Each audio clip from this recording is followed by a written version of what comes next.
So this is Purnachandra Reddy V, Assistant Professor, Department of ECE, BVIT.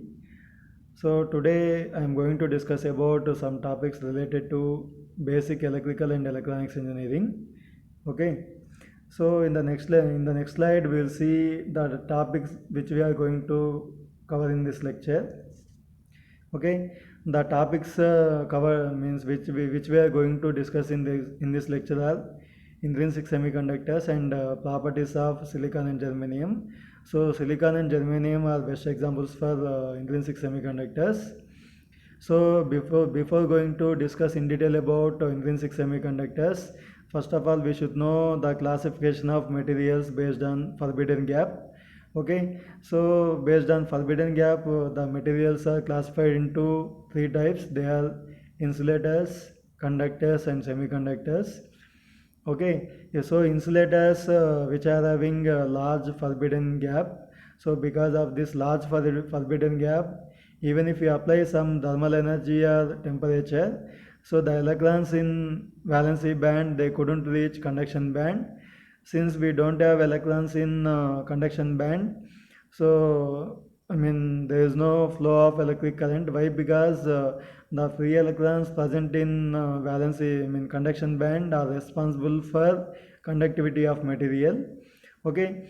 So since the materials are not allowing electric current, they are called as insulators. Second one, conductors. So the elements, the materials whose means which allows electric current are known as conductors. In energy band diagram, if we observe the both conduction band and valency band, they overlap with each other. Okay, so which means there is no forbidden gap between valency band and conduction band. So in for the conductors, the conduction band is full of electrons. And valency band is partially filled with electrons. So because of large number of free electrons present in conduction band, the conductivity of conductors is very high. So because of high conductivity, they lose electric current. Okay, so that's about conductors. Third one, semiconductors. So the materials whose conductivity lies in between insulators and conductors are known as semiconductors. For semiconductors, the forbidden gap is in and around 1 electron volt. So, but at low temperatures, the electrons present in valency band they couldn't reach conduction band. Okay, so that's why I mean since there are no free electrons present in conduction band at low temperatures or at 0 degree Kelvin, the semiconductors acts as insulators. Okay, as we increase temperature more and more, the more and more electrons are moving from valency band to the conduction band. So as the number of free electrons increases in conduction band, the conductivity of the material increases and the material allows flow of current. As the conductivity increases, what happens? The resistivity of the material decreases. Okay. So this is about classification of materials based on forbidden gap. Okay, next we will see classification of semiconductors. So semiconductors are classified into two types, intrinsic semiconductors and extrinsic semiconductors. So if we are not adding any doping to the semiconductors, those type of semiconductors are called as intrinsic.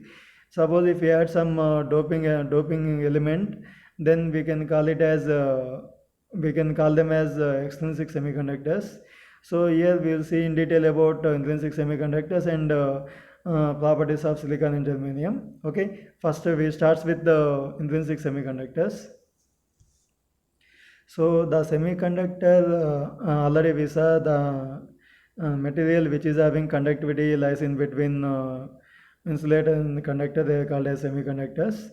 So semiconductors which are chemically pure means free of dopants are called as intrinsic semiconductors or pure semiconductors.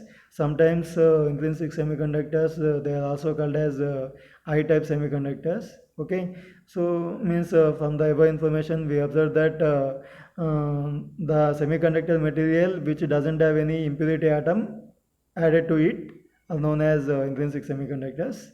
So the most common type of intrinsic semiconductors are silicon and germanium. So say these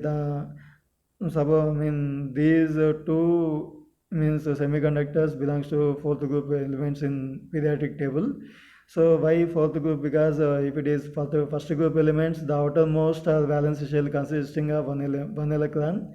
If it is second group, the outermost shell consisting of two electrons. If it is third group, three electrons. Since silicon and germanium, they consist of four electrons in their outermost shell or valence shell. They belongs to group 4 elements in periodic table. So the atomic numbers of silicon and germanium, for silicon it is the atomic number is 14. For germanium the atomic number is 32. Okay, so next we will see electronic configuration of these two atoms, silicon and germanium. So already you might have studied electronic configuration of different atoms in your intermediate. So here we will see only about electronic configuration of silicon and germanium.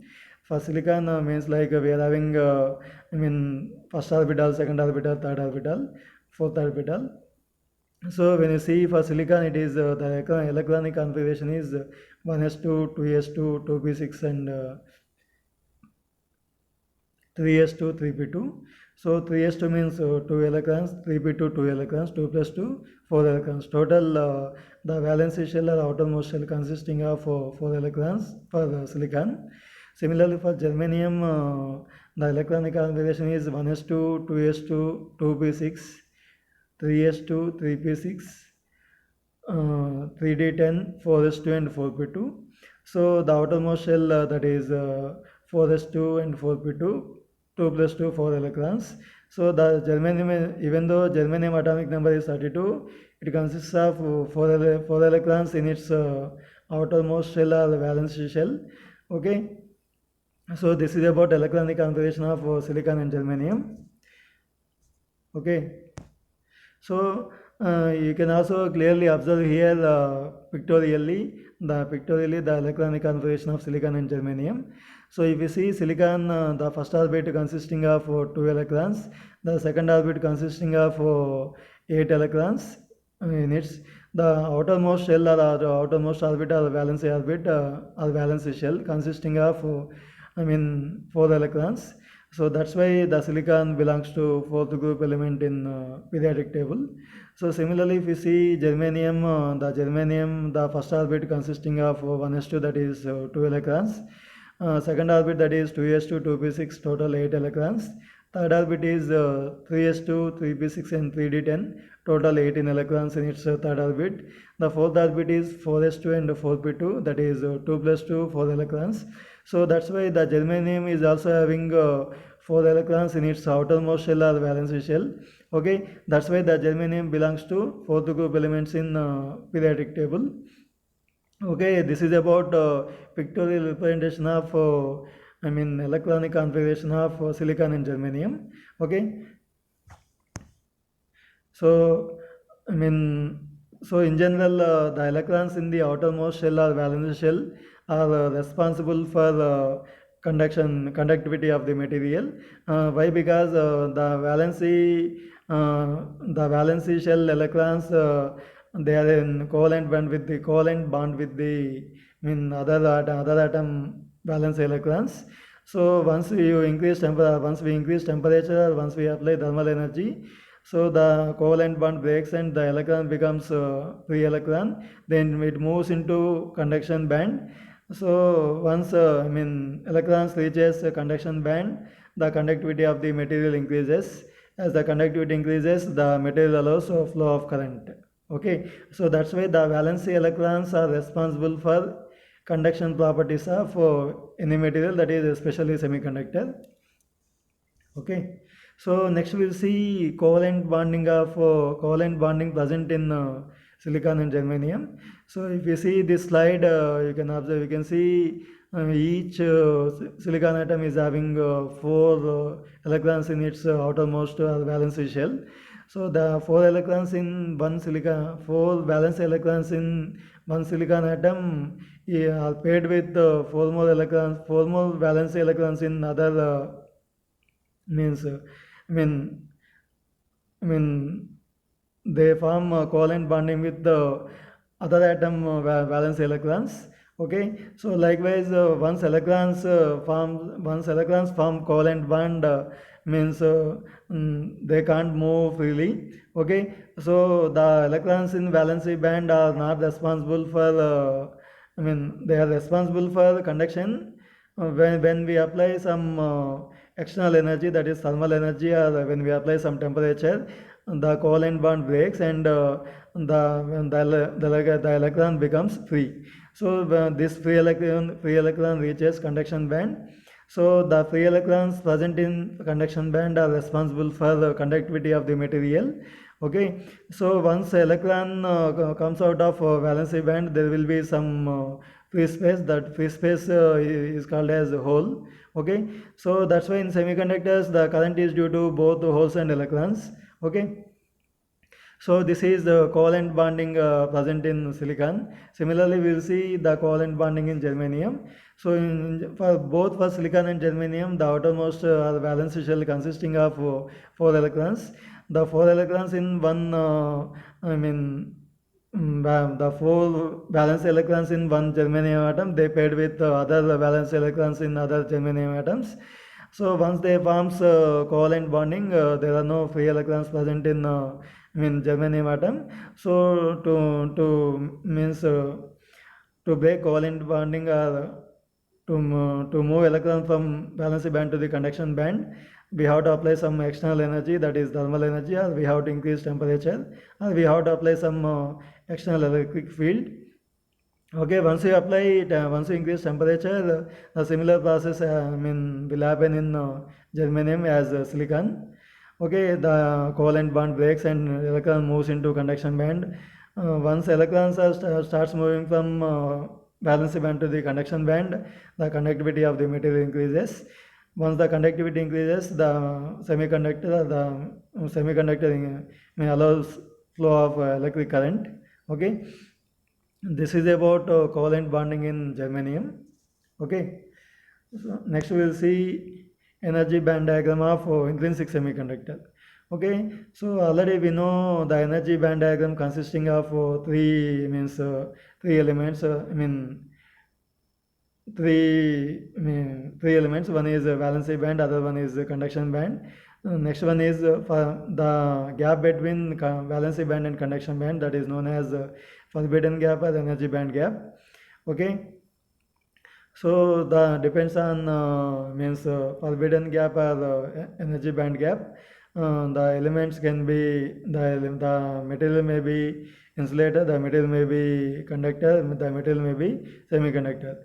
For semiconductors, the forbidden gap is very less. Okay, but similar to semiconductor, intrinsic semiconductors, they are also, intrinsic semiconductors are also acting as, insulators at low temperatures. Why? Because at low temperatures, the electrons present in valency band, they can't reach conduction band. Once we don't have any free electrons in conduction band, the conductivity is very poor. The material doesn't allow any flow of current. So that's why at low temperatures or at 0 Kelvin, 0 degree Kelvin, the intrinsic semiconductor acts as insulator. Okay, once you increase the temperature or once you apply some thermal excitation, so the electrons in valency band, they starts moving from valency band to the conduction band. Okay, once electron moving from valency band to the conduction band, there will be some free space, that is known as hole. That's why in intrinsic semiconductors or in semiconductors, the current is due to because of electrons and also because of holes. So in general, free electrons are present in conduction band. The holes are present in valency band. Moreover, the number of electrons in conduction band is equal to number of holes in valency band. So that's why it is called as an intrinsic semiconductor. For intrinsic semiconductor, the number of electrons is equal to the number of holes. Okay, so as you're increasing the temperature, what happens, the more and more electrons are moving from valency band to the conduction band. So the conductivity of the material increases, and as the conductivity increases, the resistivity of the material or the resistivity of the intrinsic semiconductor decreases. So this is about energy band diagram. Already we covered all these points in previous slide itself. So as a summary, at 0 degree Kelvin, valency band will be full of electrons while the conduction band is empty. So that's why at 0 degree Kelvin it acts as insulator. So at room temperature, some very few electrons they are moving from valency band to the conduction band. As increased temperature more and more, the more and more electrons are traveling from valency band to the conduction band, and conductivity increases and resistivity decreases. Okay, so this is about energy band diagram of intrinsic semiconductor. So so we'll continue energy band diagram in the next slide. So at room temperature, the conductivity exhibited by the intrinsic semiconductor is low because intrinsic charge carriers are few, very few in number. So intrinsic charge carriers are nothing but they are electrons and holes. Okay, and so already I discussed in last slide itself, as the temperature increases, more and more covalent bonds break, which results in more and more number of free electrons. As the population of electrons in the conduction band increases, the conductivity of the intrinsic semiconductor also increases. So what happens when the conductivity of the material intrinsic semiconductor increases, the resistivity of the intrinsic semiconductor decreases. Why? Because the resistivity and conductivity are inversely proportional to each other. So moreover, for intrinsic semiconductor, we know the number of electrons in the intrinsic semiconductor remains always equal to the number of holes in the intrinsic semiconductor. Why? Because when electron is moving from valency band to the conduction band, if the one electron is moving from valency band to conduction band, there will be one hole present in the valency band. Suppose if you consider 5 electrons are moving from valency band to the conduction band, there will be 5 holes present in the valency band. Similarly, suppose some 50 electrons they are moving from valency band to the conduction band, there will be 50 empty spaces in the valency band. Those empty spaces are called as holes. So means at any time we are having equal number of electrons and holes in the intrinsic semiconductor. That's why N is equal to P is equal to Ni. Okay, so this is about energy band diagram, or about holes and electrons in intrinsic semiconductor. Okay, so now in this slide we will see how conduction happens in intrinsic semiconductors. So already we know for silicon or germanium we are having 4 electrons in its outermost or valency shell. Okay, so those 4 outermost or valency shell electrons, they are paired with other valency shell or outermost electrons in the other silicon atoms. Once they are paired with other valence electrons, they will be in covalent bonding. So when electrons are present in covalent bond, nothing but they are in valency shell. So when electrons are present in covalent bonding, they are not responsible for current. Okay, so when they becomes only free electrons are responsible for the flow of current in semiconductor material or in intrinsic semiconductors. Okay, when electron becomes free, when we apply some temperature, or when we apply some thermal excitation. So what happens when we apply some thermal excitation? When we apply thermal excitation or when we increase temperature, the electrons in covalent bond break. The covalent bond breaks.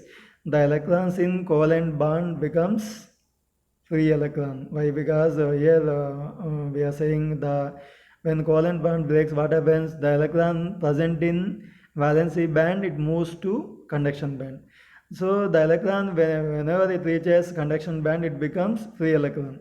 So whenever the electron moving from valency band to the conduction band, there will be some vacant space in valency band, that is nothing but hole. So if you apply in this, if you see in this figure clearly, they are having some lines, red dot, red lines.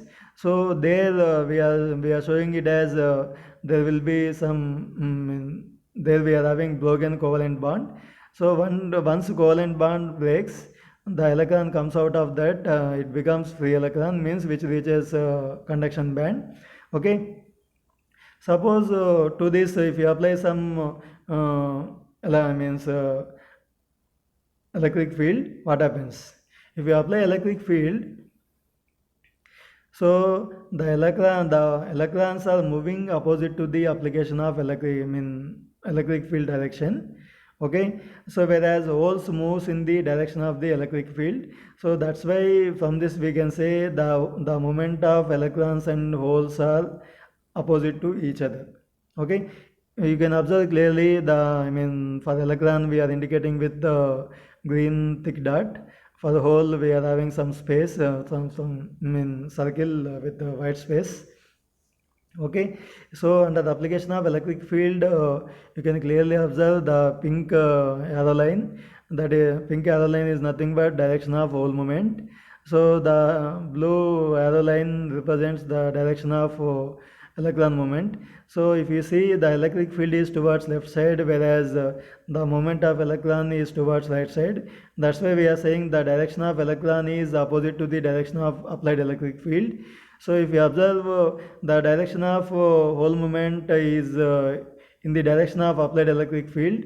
Okay, in this way we can say the direction of the movement of holes and electrons, they are opposite to each other. Okay, so moreover already we know in conductors the current is due to only free electrons present in conduction band. When it comes to semiconductor, means in conductor we don't have any holes, that's why the current is due to only electrons. When it comes to semiconductor, the current is due to, in semiconductor we are having both electrons and holes, so that's why the current is due to both electrons and holes. Okay, so they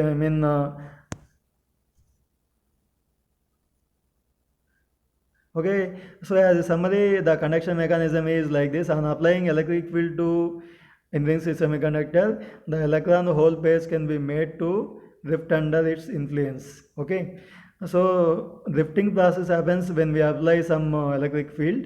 Okay, so the electrons move in the direction opposite to that of applied electric field, while the holes move in the direction of the electric field. Already we discussed in last slide clearly from the figure. So the means here I told you already, the total current in intrinsic semiconductor is equal to the current due to electron and current due to hole. That is nothing but total current is equal to electron current plus hole current. Okay, so already we discussed in previous slides that the carrier concentration in intrinsic semiconductor is N is equal to P is equal to Ni. Why? Because I clearly explained, suppose if the one electron is moving from valency band to the conduction band, so there will be one electron present in conduction band, there will be one vacant space that is called as hole present in valency band. Suppose 5 electrons are moving, so 5 electrons are moving from conduction band to the valency band to the conduction band. So now 5 free electrons present in conduction band. Similarly, 5 vacant spaces, they are also called as 5 holes present in valency band. So in that way we can say, if it is 50 electrons are moving from valency band to the conduction band, 50 free electrons are present in conduction band. Similarly, 50 vacant spaces, they are called as holes present in valency band. So in that way, in intrinsic semiconductors, the carrier concentration, here carriers are nothing but electrons and holes. Okay, N is equal to P is equal to Ni. So this is conduction mechanism in intrinsic semiconductors. So next we will see what is the current density in intrinsic semiconductors. So already we discussed in previous lecture, that is video lecture 1. So there we saw how to derive current density for pure conductor. So for pure conductor, how we arrived at current density. So first of all, we starts with the J is equal current density, J is equal to I by A, that is current per unit area. So from there we use I is equal to Q by T. If it is for one electron, it is Q by T. For capital N electrons, it is N Q by T, where Q is the charge of electron, and where N is the capital N is the number of electrons present in conductor, and A is the cross section area of the conductor, L is the length of the conductor, where I is equal to Q by N Q by T, where T, that is time traveling for electrons to reach from one end to other end, that is T is equal to L by V T, length of the length of the conductor divided by velocity of the electrons. Okay, where velocity of the electrons is defined as Vd is equal to mu into E.